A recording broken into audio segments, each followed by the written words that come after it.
Hello students, welcome to your English language class. In our previous session, you had learned how to write a notice. Today in this, you will learn how to write an email. By the end of this video, you will be able to grasp the correct format of an email with the marking scheme prescribed by the board. You will have a good knowledge of what to write, that is the content, taking care of prepositions, phrases and correct punctuation. You'll be able to write an email in your own words. Now, what is an email? Email is one of the most widely used services on the internet. It has replaced most conventional means of interpersonal and official communication. It is ideal for educational benefits and a great motivation for learning. It has reduced paperwork to a large extent. With the advent of internet, this kind of communication has grown by leaps and bounds and is most favored by people of all age groups. Now, students, there are a few things to keep in mind that you need to remember. Emails can be formal or informal. Companies, organizations, government department, offices and schools use formal emails messages. Informal emails are personal communication among friends and relatives. So students, what you need to keep in mind is, as far as formal email is concerned, so it includes companies, organization, government department and offices and school. So basically all formal places. And your informal emails constitutes of emails to your friends and relatives. So an effective email message must have a clearly stated subject, brief and precise. So subject should be clearly stated. It should have a direct link with the question asked. It should be brief and it should be precise. Give the important information in the beginning only. Use the right tone, courteous and not rude. Students, always remember, you cannot be rude. You need to be polite when you are writing an email. Have a simple language, short paragraphs. Yeah, students, that is very necessary that you are writing your email in your paragraphs. Write a meaningful subject line. Then there are some more points that you need to remember. An email is no excuse for shoddy expressions, short forms or SMS vocabulary and spelling. Very important. We are generally in habit of sending messages through our mobiles or this so-called fast social sites. We use short forms, we use abbreviated forms, but while you are writing an email, you should avoid all of these. Traditional rules of punctuation is to be maintained. So that is very necessary that you are maintaining traditional rules for punctuation, which means judicious use of capital letters as well. All communication must follow the standard norms of etiquette. And always remember, you need to be polite. Now students, coming up to the questions. Your school is hosting an inter-school debate competition. Write a notice for your school informing them of the event. Students, answer to this question we had already discussed in our notice module. Now coming up to the question for email. Write an email to the principal of a neighboring school informing her of the event and requesting her to send the team to participate. After reading, you must have noticed that the theme is common in both notice and email, that is inter-school debate competition. It is only the target audience that is different.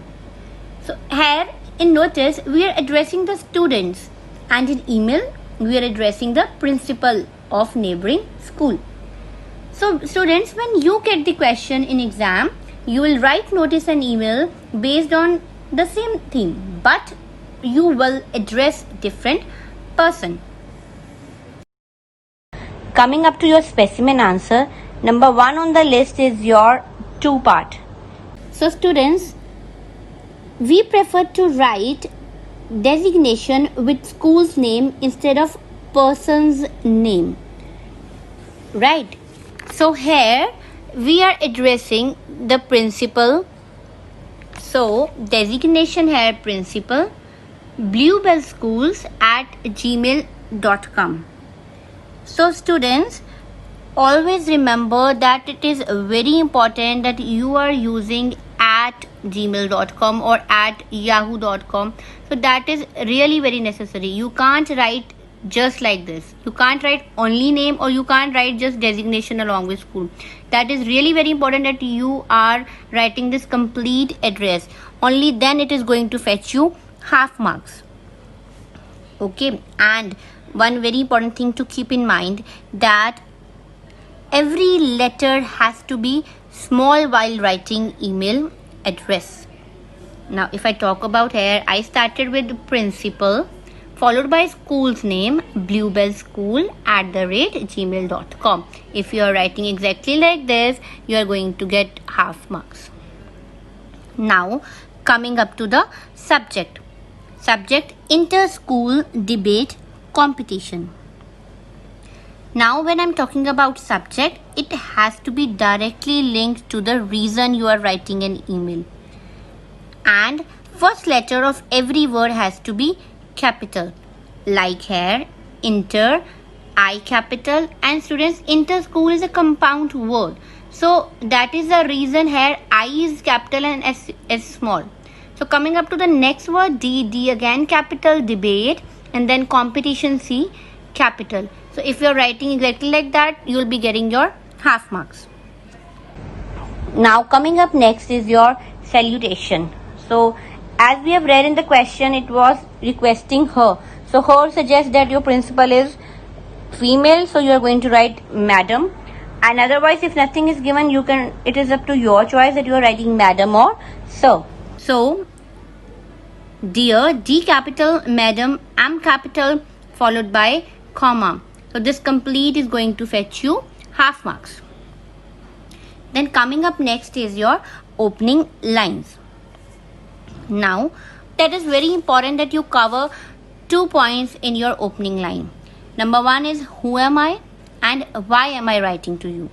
So students, these can be written in a single sentence, or you can also write it in 2 different sentences, and both ways it is correct. So for the answer of who am I am Ashish Roy of St. Hilda's School. Now coming up to the next question, why am I writing to you? We are hosting a series of competitions, and we are beginning with War of Words and inter-school debate competition. So if you are writing these 2 points in your opening lines, then you will be going to fetch half marks. So this will be your first paragraph. Your second paragraph is going to include information of the main event. So that means date, time and venue. So it will be held on 8th December 2020 from 9 a.m.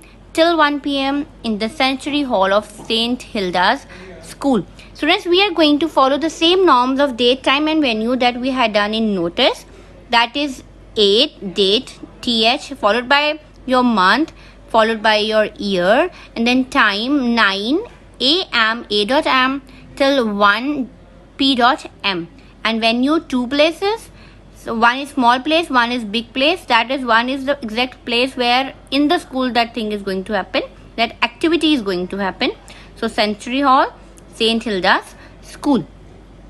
So this will be your second paragraph.